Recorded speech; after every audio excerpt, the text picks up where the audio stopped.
सच्चे धागों का बंधन टूट के भी कभी टूट ना पाएगा। बंधेगी राखियां सूनी कलाई पर और तिलक माथे सज जाएगा। प्राइम टाइम में आप सभी का स्वागत है। मैं हूं आपके साथ नीरू शर्मा। प्राइम टाइम में आगे बढ़ने से पहले आइए नजर डालते हैं इस वक्त की प्रमुख सुर्खियों पर।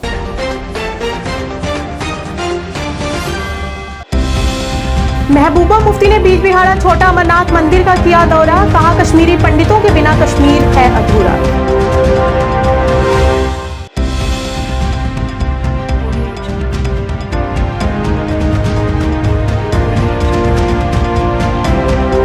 भारत पाकिस्तान सीमा पर स्कूली बच्चियों ने जवानों को बांधी राखी और की उनकी लंबी आयु की कामना।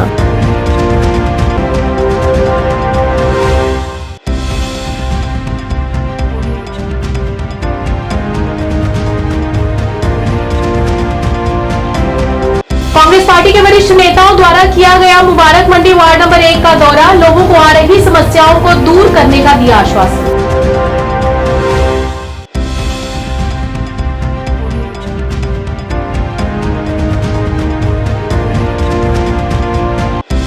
माता वैष्णो देवी कटरा के जबरन बर्खास्त बारीदारों ने मनाया काला दिवस। श्री माता वैष्णो देवी श्राइन बोर्ड के मुख्यालय तक निकाली रोष रैली।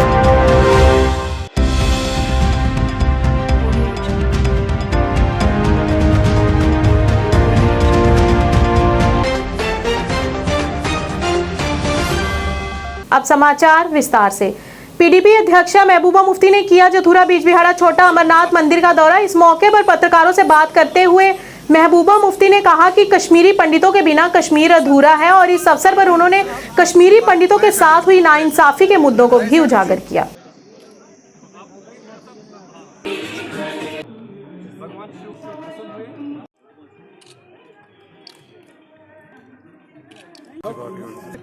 तीस 35 साल में जम्मू कश्मीर ने बहुत तकलीफ देखी, बिलखुसूस वादी ने बहुत सी जाने गई, नुकसान हो गया, जम्मू कश्मीर का बहुत नुकसान हो गया।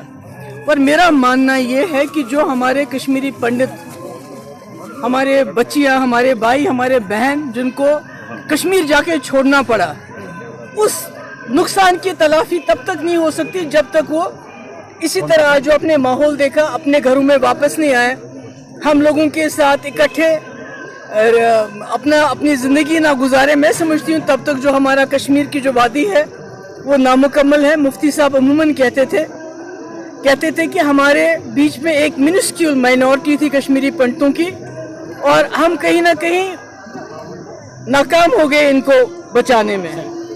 तो इसलिए जब वो चीफ मिनिस्टर बने तो उनकी सबसे ज़्यादा कोशिश थी कि जो कश्मीरी पंडित यहाँ है उनकी अच्छी देखभाल हो और ऐसा माहौल बनाया जाए जिसकी वजह से जो जम्मू में या बाकी इलाकों में कश्मीरी पंडित हैं वो अपने घरों को वापस लौटे। तो मेरा ये मानना है जम्मू कश्मीर में ये जो अफरा तफरी है, जो तकलीफ है, ये तब तक खत्म नहीं हो। भारत पाकिस्तान अंतर्राष्ट्रीय सीमा के आखिरी school government higher secondary school Pargwal में स्कूली बच्चों और महिला शिक्षकों ने बीएसएफ और सैनिक भाइयों की कलाई पर बांधी राखी। देश की सुरक्षा में हजारों बहनों के भाई दूर कहीं बॉर्डर पर देश की सुरक्षा में तैनात हैं। ऐसे में इन भाइयों की कलाई सूनी न रहे, इसलिए आज स्कूल में इन भाइयों की कलाई पर राखी बांधी गई और इस अवसर पर स्कूली बच्चियों और महिला शिक्षकों ने उनकी सुरक्षा और लंबी आयु के लिए कामना भी की। जवानों के साथ जो हमें राखी बनाई, देखिए हमारा भी सौभाग्य है जो हमें प्राप्त हुआ है। और high secondary government high secondary school Pargwal में जो हमें इनवाइट किया था हमने अपने फौजी भाइयों को, और वो आए और हमारा ये बहुत ही भाग्यशाली है हम कि हमने उनको राखी बांधी और हमारे शिक्षकों ने भी बांधी है। तो हम चाहते हैं कि वो हमेशा ही विजय होते रहें।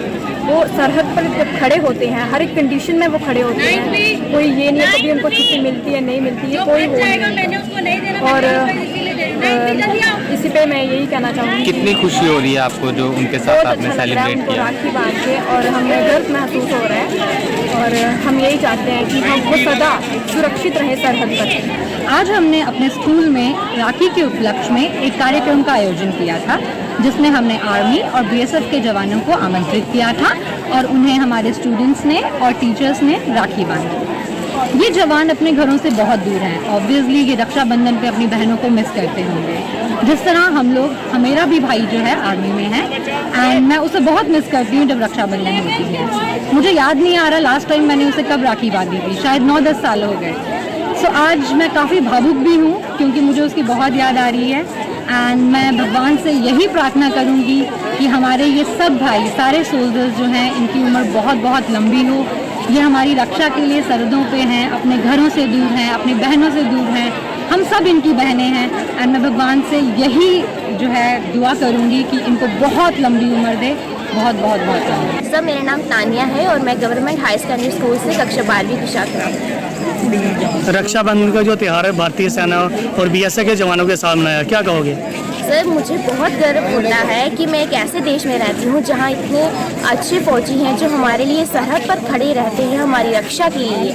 और जैसे कि आज जो रक्षाबंधन का त्यौहार है उसे हम सब बहनें मनाती हैं अपने भाइयों को राखी बांध करके, पर जो सरहद पे हमारे जवान भाई खड़े हैं वो भी हमारे भाई ही हैं जो 24 घंटे हमारी रक्षा के लिए वहाँ पे खड़े रहते हैं।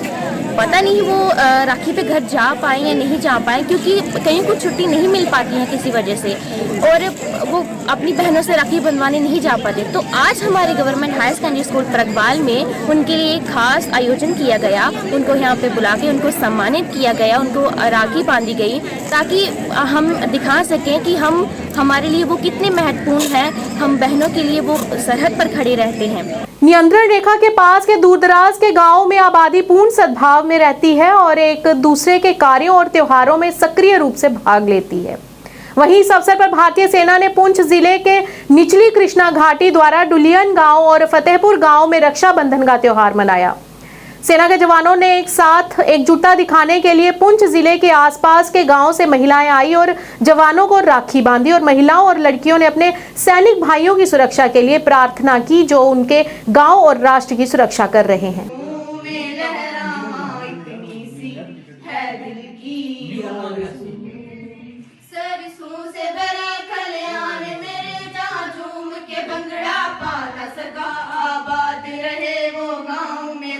जम्मू कश्मीर अवामी तहरीक के महासचिव नदीम शफी ने आज श्रीनगर के सभी घरों पर क्यूआर कोड स्थापित करने पर प्रशासन की आलोचना की और कहा कि क्यूआर कोड अस्वीकार्य है। नदीम ने कहा कि ये लोगों की गोपनीयता का उल्लंघन है और उन्होंने सरकार से इसे वापस लेने की अपील की। देखिए, अब जो ये दूसरा फरमान इन्होंने निकाला है यह बिल्कुल कश्मीरी बर्दाश्त नहीं करेगा। ये चाहते क्या है, सरकार क्या चाहती है कि जो भी प्राइवेसी हो लोगों की वो सड़क पे आ जाए। आप देखिए, मुझे बताइए किस स्टेट में ये क्यूआर कोड इन्होंने इंप्लीमेंट किया है तो कश्मीर में करेंगे। ये कश्मीर पे ये क्यों नए दिन ऑर्डर्स निकलते रहते हैं? आखिर ये कश्मीरियों के साथ करना क्या चाहते हैं आप? हमारा सवाल है सरकार से, उनको क्या मिलेगा ये करने से, हमें समझ में नहीं आ रहा है। और बार बार ये कश्मीरियों को सताना, अब ये क्यूआर कोड का मसला, अब क्या उनकी प्राइवेसी भी उनसे छीनी जाएगी? ये हम होने नहीं देंगे। हम सरकार को बोलेंगे कि जल्द से जल्द फैसला वापस ले। यहाँ हालात, अगर आप बोल रहे हो कि यहाँ हालात सुधार आ रही है हालात में, तो फिर ऐसे ऑर्डर्स निकलने के लिए आप क्यों ये कश्मीर को आप और उसी दलदल में फंसाना चाहते हो? हम एक गवर्नमेंट से पूछना चाहते हैं कि आप बोल रहे हैं नया कश्मीर, यहाँ से आप नया कश्मीर के वादे दे रहे हो और यहाँ से आप ऐसे फरमान सुना रहे हो जिससे पूरी आग लग जाएगी कश्मीर में। हम गवर्नमेंट से बोलना चाहेंगे, हम सेंट्रल गवर्नमेंट से अपील करना चाहेंगे कि इस ऑर्डर को रिवोक किया जाए ताकि ऐसे हालात यहाँ पेश ना आए कि सरकार को संभालना मुश्किल हो जाए।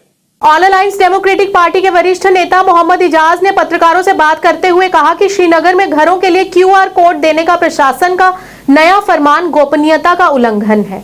उन्होंने कहा कि ये निंदनीय है और संविधान के खिलाफ है, ये किसी की निजता का उल्लंघन है। एजाज ने मांग की कि अगर इस आदेश को वापस नहीं लिया गया तो हम कानूनी तौर पर इसके खिलाफ जाएंगे। पहले मैं बताऊंगा 2019 से जम्मू कश्मीर के लोगों पे हर कोई कानून जो है सेंट्रली वो एनफोर्स किया जा रहा है, which is a violation of gross violation of human rights. ये जो आप क्यूआर कोड की बात कर रहे हैं कि अब हमारे घरों में क्यूआर कोड लगाया जाएगा जिससे गवर्नमेंट को फैसिलिटेट किया जाएगा कि घर में कितने अफराद है, कौन कितने पैसे कमाता है, किसका जीपीएस पोजीशन कहाँ है, वो दिन भर घूम के कहाँ से आ गया, ऑफिस गया कि नहीं गया। So this is a gross violation of article 51 of constitution of India. They are violating their own constitution by giving and enforcing the laws on the people of Jammu Kashmir. इससे government of India को ये समझना चाहिए कि enforcing a law on any kind of person in whole India is illegal, और ये गैर कानूनी और गैर जमहूरी बात है कि किसी भी बंदे पे कोई भी कानून किसी भी तरीका का थोपा जाए।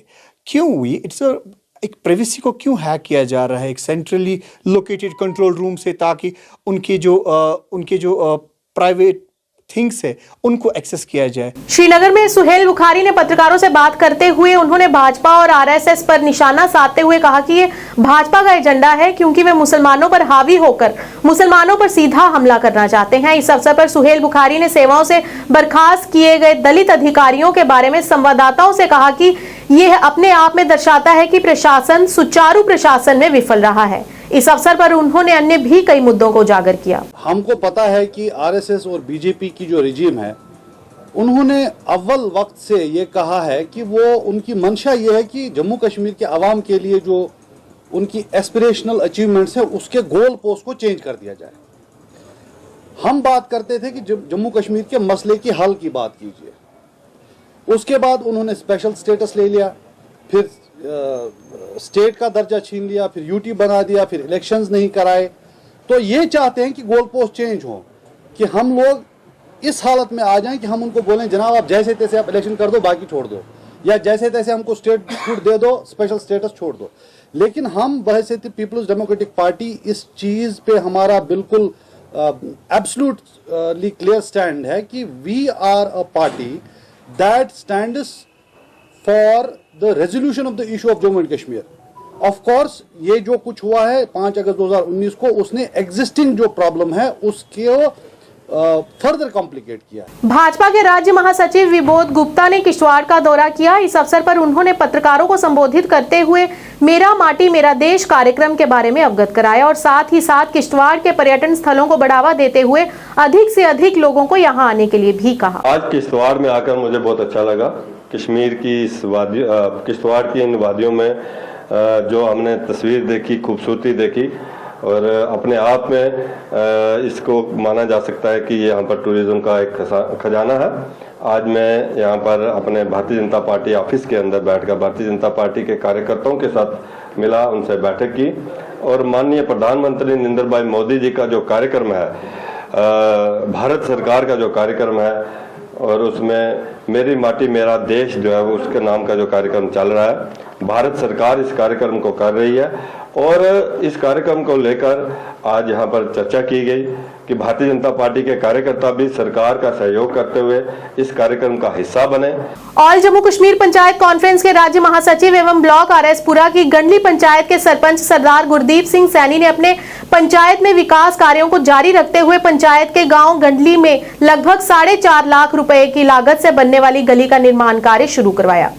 आपको बताते चले कि सरपंच की तरफ से पंचायत के विकास के लिए ग्रामीण विकास विभाग से विशेष फंड मुहैया करवाया गया था और इस फंड से आज पंचायत में विकास कार्यों की शुरुआत करवाई गई। इस मौके पर पंचायत के नायब सरपंच प्यारेलाल, पंच सत्या देवी, पंच पवन सिंह, सरदार हरजिंदर सिंह तथा दर्शन सिंह सहित काफी संख्या में गाँव के लोग इस उद्घाटन कार्यक्रम के दौरान उपस्थित रहे। ये मांग का तो मैं आपको बाद में बताऊंगा। आज सबसे पहले आपके माध्यम से मैं अपने पंचायत वासियों को और हिंदुस्तान वासियों को रक्षाबंधन की सभी बहनों को बधाई और शुभकामनाएं। और जो ये मेरी पंचायत की गली जो बनने जा रही है, ये बहुत पुरानी डिमांड थी। कम से कम भी आज से 20 साल पहले ये कंक्रीट डली थी। जब मैं सहज सरपंच के लिए कैंपेन के लिए आता था, तभी मेरे जो बहनें, मेरी माताएं, मेरे बुजुर्ग, मेरे साथी मुझे एक ही रिक्वेस्ट करते थे कि ये हमारी गली बनानी है, क्योंकि ये अभी आपको आगे कंक्रीट डल रही है, दिख रही है। पीछे यूँ ही जाओगे आप, वहाँ गली अभी तक एक कंक्रीट का एक दाना भी नहीं है, क्योंकि बिल्कुल कच्ची है। वो भी मैंने ये करवाई। जो ये फंड था, ये फंड मेरी पंचायत का फंड नहीं है। मैंने डिपार्टमेंट रूरल से, कमिश्नर सेक्रेटरी से रिक्वेस्ट करके एक्स्ट्रा 4.5 लाख रुपया सैंक्शन करवाया।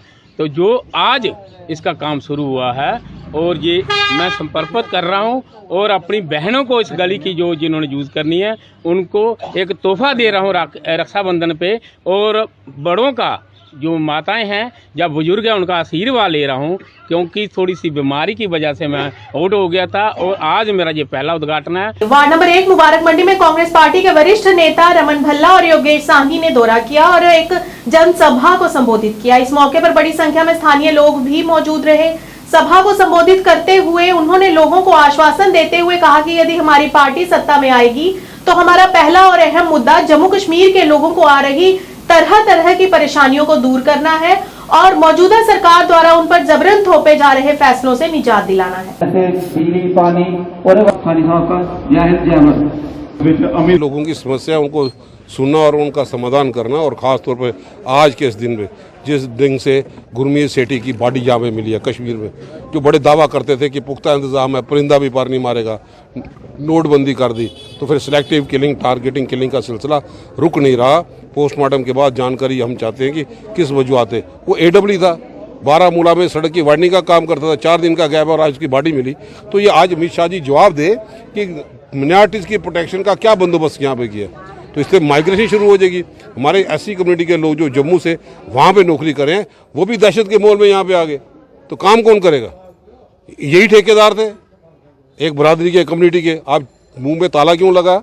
हम ये जवाब उनसे पूछना चाहते हैं कि कितनी और माइनॉरिटीज़ की किलिंग आप लोग यहाँ पे करवाओगे? आप अमित शाह इसकी रिस्पॉन्सिबिलिटी ले, जवाब दे।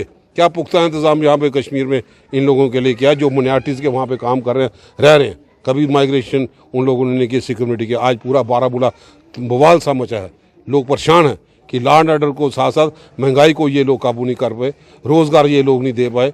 हम मांगते हैं स्टेट देते हैं ये UT, हम मांगते हैं स्टेट सब्जेक्ट ये देते हैं डोमिसाइल, हम मांगते हैं रोज़गार ये देते हैं बेरोज़गारी। लगता है ये मानसिक संतुलन खो बैठे हैं और टोल प्लाजा को लेके भी ईगो में फंसे हैं। कटरा में बारीदारों ने मनाया काला दिवस। आपको बता दें सन 1986 में श्री माता वैष्णो देवी से बारीदारों को सरकार ने जबरन निकाल दिया था। तब से लेकर आज तक हर साल 30 अगस्त को काला दिवस मनाते हैं। आज भूमिका मंदिर से लेकर श्री माता वैष्णो देवी श्राइन बोर्ड के मुख्यालय तक एक रोष रैली निकाली गई और श्री माता वैष्णो देवी श्राइन बोर्ड के मुख्यालय के बाहर धरना दिया गया। इस मौके पर सरकार व श्राइन बोर्ड के खिलाफ जमकर नारेबाजी की गई। वहीं 2014 को याद करते हुए उन्होंने कहा कि देश के प्रधानमंत्री नरेंद्र मोदी ने वादा किया था कि उनकी सरकार बनते ही जो आपका हक छीना गया है उन्हें तुरंत लौटाया जाएगा। लेकिन अफसोस की बात है, जहां एक तरफ भारतीय जनता पार्टी के साथ साथ केंद्र सरकार 9 साल बेमिसाल मना रही है, ठीक कुछ महीनों के बाद फिर आम चुनाव होने वाले हैं, लेकिन इन 9 सालों में अभी तक हमारी मांगों पर कोई गौर नहीं किया गया है। गली गली में शोर है, shrine board, shrine board, shrine board, shrine board, shrine board, shrine board, shrine board, shrine board, मूर्ति चोर, मूर्ति चोर, मूर्ति चोर, मूर्ति चोर, shrine board, shrine board, shrine board,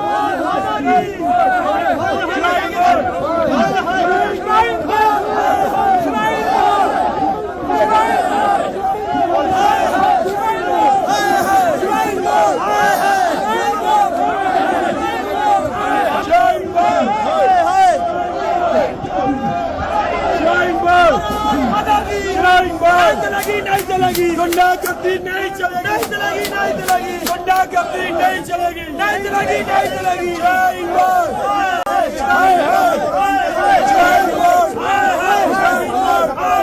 कभी बर्दाश्त नहीं कर सकता। मैं आपको बताना चाहता हूँ, भवन के अंदर सबसे बड़ा अपराध जिनका ये है कि वहाँ पे महिला यात्रियों के साथ शोषण किया गया, उनके साथ बदतमीजी की गई और उनकी कई FIR वहाँ पे लगी हैं, लेकिन श्राइन बोर्ड तब भी नहीं सुधरा। उसके बाद मैं बताना चाहता हूँ, जहाँ पे पैसे को लेकर जितना भी माता के मंदिर में पैसा चढ़ाया जाता है उसको लेकर कई हेरा फेरी श्राइन बोर्ड की तरफ से की गई हैं, लेकिन सरकार की तरफ से आज तक कोई कार्रवाई नहीं हुई। उसके बाद इससे भी बड़ी बात मैं बताना चाहता हूँ, श्राइन बोर्ड की तरफ से माता के मंदिर में हजारों सालों से रखी हुई वो बेशकीमती मूर्ति है जो राजे महाराजाओं ने चढ़ाई थी, बाकायदा उसको पूरी विधि के साथ वहां पे स्थापना की गई थी। उन सभी मूर्तियों को CEO श्राइन बोर्ड और चेयरमैन श्राइन बोर्ड द्वारा बेच दिया गया है, चोरी कर दिया गया है। रैली में नरेंद्र मोदी प्रधानमंत्री जी ने हमसे बारीदारों से वादा किया था कि हम बारीदारों को मसला हल करेंगे, तभी हमने 2 बार डॉक्टर जितेंद्र सिंह जी को यहाँ के वोट दिए और अजय नंदा जी को वोट दिए। नहीं तो अजय नंदा यहाँ जीत नहीं सकता था, लेकिन उनको कोई शर्म नहीं है। अभी तक जो हमारी बात है, वो जो हमारे प्रधानमंत्री है, उनके तक हमारी बात जो नहीं रखी गई।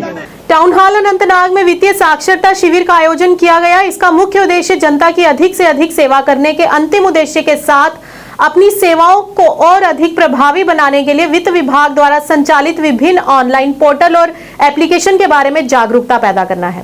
कार्यक्रम के दौरान विभिन्न विभागों के अधिकारियों ने अपने अपने विभागों में केंद्रीय योजनाओं के संबंध में जानकारी दी ताकि लोग इन योजनाओं का अधिक से अधिक लाभ उठा सकें।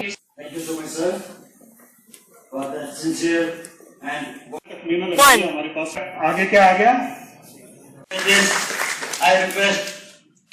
आगे पीछे किसी की तरफ से कि हर एक सेक्टर तक, खुसूसन हमारी जो डीडीओ साहिबान हैं उन तक, और जो अमूमी है बाकी जो डिपार्टमेंट्स हैं उसके अंदर जो बेनिफिशियरीज हैं उनके लिए हम ये लाएँ कि फाइनेंशियली उनके लिए क्या लिटरेसी होनी चाहिए ताकि वो मुख्तलिफ स्कीम का फ़ायदा उठा सकें। इसमें स्पेसिफिक हमारा अपना होता है कि फाइनेंस क्या काम करता है और फाइनेंस के जो विंग्स हैं उनके क्या काम है और उनसे क्या फ़ायदे लोगों को मिलते हैं। आज उन्होंने इसको डाइवर्सिफाई किया था, बाकी डिपार्टमेंट्स को भी लाया था, लेकिन हमारे फाइनेंस डिपार्टमेंट को 6 माह में एक दफ़ा करने को कहा है। उसमें हम यूजुअली फाइनेंस डिपार्टमेंट के एस्पेक्ट्स अपनी डीडीओज़ के साथ या अपने जो बाकी डीडीओज़ के रिप्रेजेंटेटिव उनके साथ ये बात किया करेंगे। सर ये बताइए, कुछ ऐसे अवेयरनेस कैंप किए जाए जिससे बेदारी हो जाए आम जनता में रिगार्डिंग फाइनेंशियल जितने भी ऑनलाइन ऐप्स है या जितने भी ऑनलाइन पोर्टल्स है उनके बारे में लोगों को पता चले कि ऑनलाइन ऐप्स है क्या, या एम्प्लॉयज़ को पता चले कि ऑनलाइन। सोपोर में व्यापारी संघ परेशान है। पत्रकारों से बात करते हुए उन्होंने अपनी परेशानी का इजहार किया और कहा कि यहाँ पर हमारी दुकानों के ठीक बिल्कुल सामने कूड़े करकट के ढेर लगा दिए गए हैं। वह ये जानकर चिंतित है कि एमसी सोपोर हमारी दुकानों के सामने कचरा इकट्ठा कर रहा है और यहाँ से उड़ने वाली गंदी बदबू से वातावरण भी प्रभावित हो रहा है और इससे हमारे कामकाज पर भी गहरा प्रभाव पड़ा है। एडीसी सोपोर शबीर अहमद ने कहा कि वह समस्या के समाधान को देखेंगे और इसका शीघ्र समाधान करेंगे, परंतु वहां के दुकानदारों ने चेतावनी देते हुए कहा कि यदि जल्द से जल्द यहाँ साफ सफाई नहीं की गई तो हम धरने प्रदर्शन पर बैठ जाएंगे। मैं आपकी वसादत से एडीसी साहब को और एग्जीक्यूटिव अफसर म्युनिसिपल काउंसिल सोपोर को चैलेंज देता हूं और एक किस्म की आप धमकी समझ लीजिए। अगर यहां से ये कूड़ा करकट नहीं हटाया गया, कल से मैं धरने पे बैठूंगा। हमारे पूरे दुकानदार, बाकी ये क्या कर सकते हैं वो ये जाने, मैं कल से यहाँ पे धरने पे बैठूंगा। आपको लगता है कि इससे आपका बिजनेस भी इफेक्ट होगा? वो तो हुआ ही। कल से हमने दसा भी नहीं किया है। ये मेरे यहाँ पे लैंडमार्क है, ये यहाँ पे हमारे दुबई बुटीक है, यहाँ पे महाराजी क्लिनिक है। कौन आएगा हमारे पास? आएगा कौन हमारे पास इस कूड़े करकट में? कूड़े करकट की बात छोड़िए, कुत्ते मरे हुए हैं इसमें। आप ये देख लीजिए, जूम कर लीजिए और देख लीजिए, ये काला धब्बा है म्युनिसिपल काउंसिल सोपोर पे। और ये देख लीजिए तहसीलदार साहब की गाड़ी भी यहाँ से निकल रही है, एडी साहब की गाड़ी भी है, एग्जीक्यूटिव अफसर उसकी भी गाड़ी यहाँ से ही निकलती है। ये तो इनके थप्पड़ है एक किस्म का, इनके वादे सराब साबित हो रहे हैं। और साथ बैठे हैं, साथ ही साथ बात कर रहे हैं। शराब चला रहा हूँ मैं, तो कभी ऊपर नहीं देखा है। हाँ, 1 महीने में आए थे, 100 रुपया सैनिटेशन फीस उन्होंने लिया, बाकी ऊपर देखा हमने नहीं, इनकी गाड़ी कोई देखी। तो नदीम साहब, ये जो प्रॉब्लम है ये हर जगह ये प्रॉब्लम है। आप देखिए इस वक्त ये स्टेट बैंक के सामने है, यहाँ से कितने बच्चे निकलते हैं स्कूल सुबह जो यहाँ निकलते हैं लड़के, बहुत खतरा है। रोज देखो ये कुत्ते हैं, ये लैंडमार्क इनकी बिजनेस भी यहाँ मुतासर हो गए हैं। बस हमारी गुजारिश यही है इनकी बहुत अच्छी बात नहीं है, यहाँ बीमारी होने का खतरा भी है, यहाँ गर्म भी है बहुत है। और यही हम उनसे गुजारिश करते हैं ये जो यहाँ जो चौक में डाला है ये उठाइए, बनाया गया। जाकिर हुसैन पुंछी और हबीब उल्लाह खान के नेतृत्व में टैक्सी यूनियन मेंबर की पूरी टीम ने SO traffic police member Mohammad Younis Khan के तबादले पर विधायी पार्टी का आयोजन किया। इस अवसर पर उन्होंने कहा कि यूनिस खान ने अपने कार्यकाल के दौरान मेंढर उपमंडल में बहुत अच्छा काम किया है। उन्होंने कहा कि हमें यकीन है कि वे जहां भी जाएंगे इसी तरह काम करेंगे। इस अवसर पर हबीबुल्लाह खान, यूनियन अध्यक्ष जाकिर हुसैन पुंछी, उपाध्यक्ष शहजाद जाट, महासचिव जहूर खान, प्रवक्ता चौधरी मोहम्मद हनीफ और अन्य लोग भी बड़ी संख्या में उपस्थित रहे।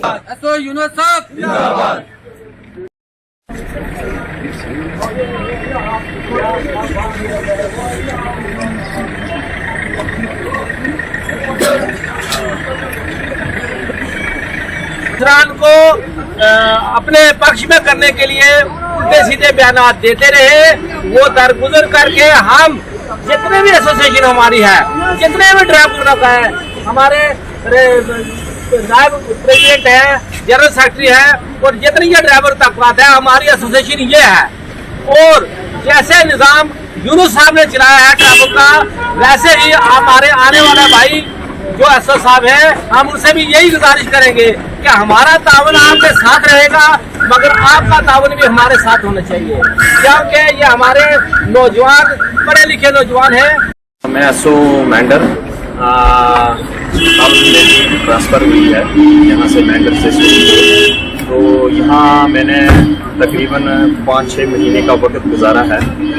इन 5-6 महीने में जब मैं यहाँ पे नया आया था तो मैंने यहाँ पे मीटिंग्स वगैरह की हैं ड्राइवर हजरात से, तो उनको मैंने यही फॉलो करने के लिए कहा कि आप अपनी गाड़ियों के डॉक्यूमेंट्स रखें और तमाम डॉक्यूमेंट्स जिसमें इंश्योरेंस हो गया, फिटनेस हो गई, तो उसके बाद साथ साथ जो ओवरलोडिंग का था वो मैंने इनको गाइडलाइन दी कि कोई भी जो ड्राइवर है वो ओवरलोडिंग ना करे। ये मेरे एजेंट साहिबान हैं, तो इनसे मैंने ये बात की थी कि कोई भी जो ड्राइवर है वो ओवरलोड ना करे, अपने डॉक्यूमेंट्स पूरे रखे।